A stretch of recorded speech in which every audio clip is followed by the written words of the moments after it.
कल्ला ने संभाला है शिक्षा मंत्री का पदभार और कहा है कि क्वालिटी एजुकेशन पर फोकस रहेगा। अब उन्हीं से खास बातचीत के लिए हमारे सहयोगी लक्ष्मण राघव इस वक्त उन्हीं के साथ मौजूद है। लक्ष्मण, क्या कुछ कहना है मंत्री बीडी कल्ला का?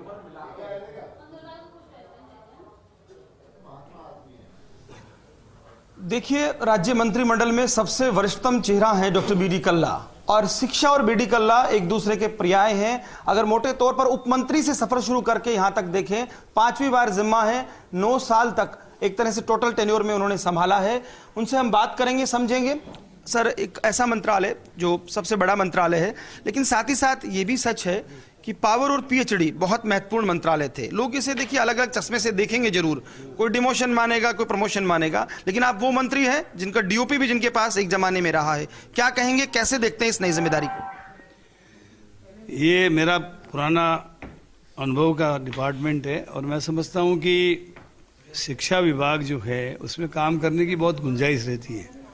पिछले वर्षों में शिक्षा में खूब विस्तार हुआ है, गांव-गांव में स्कूल खुले हैं, गांव-गांव में नए विषय खुले हैं और गुणात्मक सुधार भी हुआ है। महात्मा गांधी अंग्रेजी मीडियम के स्कूल वगैरह खुले, उनके और विस्तार की आवश्यकता है। और इसके साथ साथ जो शिक्षा में वक्तन वक्तन नवाचार होते हैं, उन नवाचारों को आगे बढ़ाने की आवश्यकता है। मैं उम्मीद करता हूँ कि जो अनुभव मुझे पिछले वर्षों में मिला है उसका लाभ विभाग को देने का पूरा प्रयास करूँगा। आपको मिस्टर अशोक गहलोत का मिस्टर रिलायबल माना जाता है और देखिए, शिक्षा विभाग को लेकर बीते दिनों में जो सुर्खियां बनी, जिस तरह के सवाल हुए, जवाब आए, करप्शन एक बड़ा इशू रहेगा, तबादला उद्योग बन गया इस विभाग में। तो ये जो तबादलों की बात है, इसको लेकर क्या मन में है? क्योंकि जैसा कि मैंने कहा कि आपको reliable to mister Ashok Gehlot माना जाता है। देखिए, मॉब मेंटेलिटी में कोई आदमी कुछ भी कहते, उस पर कोई भरोसा नहीं किया जाना चाहिए, लेकिन निश्चित रूप से ये बहुत चुनौतीपूर्ण विभाग है और जो चुनौतियां वक्तन वक्तन आती है उसका अनुभव के आधार पे ही समाधान होता है। तो मैं पूरी कोशिश करूंगा कि जो मेरे पास इस विभाग का अनुभव है उसका लाभ राजस्थान की जनता को दूंगा। देखिए, निश्चित तौर पर अनुभवी नेता है। अगर हम बात करें महात्मा गांधी स्कूल, जिसकी बहुत चर्चा मुख्यमंत्री अशोक गहलोत करते रहे हैं, अब और भी शुरू की गई हैं, लेकिन संसाधनों को लेकर कुछ सवाल हैं। 2-3 मुख्य बातें जो शिक्षा जगत में आप सोचते हैं कि जब 9 साल आपको मिले तब जो चीजें नहीं कर पाए, ऐसी 2-3 चीजें शेयर कीजिएगा जो आप करना चाहेंगे। विद्यालय विकास समितियों का गठन हमने मेरे पूर्व कार्यकाल में किया था और उन्होंने कई जगहों पे बहुत अच्छा काम किया है, लेकिन सारी की सारी विद्यालय विकास समितियां बहुत अधिक सक्रिय नहीं रही है। जहाँ जहाँ जिन गांवों में, जिन स्थानों में ये विद्यालय विकास समितियां सक्रिय रही, वहाँ बहुत अच्छा काम हुआ है। तो उनको सक्रिय करने का एक तो प्रयास किया जाएगा ताकि विद्यालय प्रबंधन में वे अपनी प्रभावी भूमिका निभा सकें। मुझे याद है कि एक बार मैं इसी कमरे में शिक्षा मंत्री के रूप में काम कर रहा था, तो एक बार एक व्यक्ति आया कि मैं 2 साल से कूलर अपनी गांव की स्कूल को दान देना चाहता हूं, लेकिन वो मसला फाइनल नहीं हो रहा है और फाइल मेरे पास आई हुई है। फाइल मेरे पास सेम डे आई थी, सेम डे मैंने निकाल दी और मैंने ये तय कर लिया कि कोई भी दानदाता किसी भी स्कूल को दान देना चाहता है तो विद्यालय विकास समिति बना दें, वो वहाँ पर अपने आप निर्णय ले ले।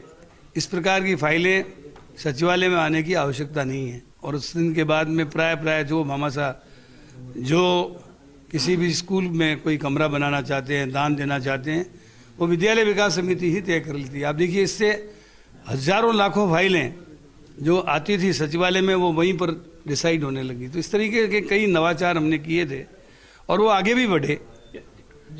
तो इस तरीके के कई काम दिमाग में है। इसके अलावा विद्यालय में केवल पाठ्यक्रम की पढ़ाई तो हो ही हो, इसके साथ खेल कूद है, शिक्षणेतर गतिविधियां हैं, एक्स्ट्रा करिकुलर को करिकुलर एक्टिविटीज़ हैं, इन पे विशेष ध्यान देने की कोशिश करूंगा। भामाशाहों के साथ इंफ्रास्ट्रक्चर पर फोकस रहेगा, लेकिन सच ये है कि स्कूल्स क्रमोन्नत होती हैं, फिर भी भवन वगैरह की दिक्कतें लगातार रहती हैं। तो ये जो बजट के साथ इसका तालमेल, और दूसरी जो सबसे बड़ी बात आपने देखा, 3rd ग्रेड शिक्षकों के तबादलों का इंतजार है। डोटासरा जी के समय जो बना, सब कुछ हुआ और फिर नहीं हो पा रहे। तो क्या तबादलों को लेकर, तृतीय श्रेणी शिक्षकों को लेकर, हालांकि बहुत जल्दी होगा ये, क्योंकि आज पहला दिन है, फिर भी कोई संकेत? चूंकि शिक्षक समूह जब शिक्षा मंत्री को सुनता है तो तबादला उसके जहन में कहीं ना कहीं सबसे पहले आता है। अभी जो तबादलों पर पूरी पूर्णतः प्रतिबंध है, इसलिए शांति है। तब तक कोई न कोई सोच समझकर जो विवेकपूर्ण निर्णय हुआ, मैं निर्णय करने से पहले एक सिद्धांत को ध्यान में रखता हूँ, justice, equity and good consciousness,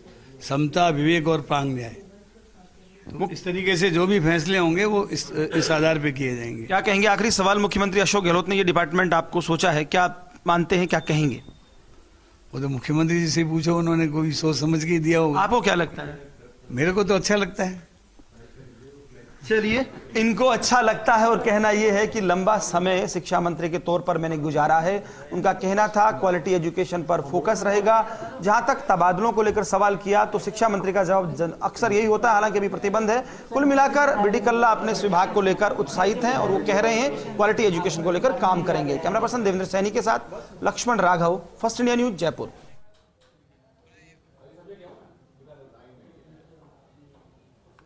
तो डॉक्टर बीडी कल्ला ने शिक्षा मंत्री का पदभार संभाला है और फर्स्ट इंडिया ये सुपर एक्सक्लूसिव तस्वीरें इस वक्त आप तक पहुंचा रहा है। आपको बता दें, उन्होंने बातचीत में ये भी कहा कि क्वालिटी एजुकेशन पर उनका फोकस रहेगा। तबादलों पर अभी बात करना उचित नहीं है, तो वहीं शिक्षा के विकास पर फोकस रहा है। महात्मा गांधी स्कूल्स बनी है, अब ऐसे में उनका जो एक्सपीरियंस है इस फील्ड से जुड़ा हुआ, तो उसको लेकर वो आगे की रणनीति बनाएंगे।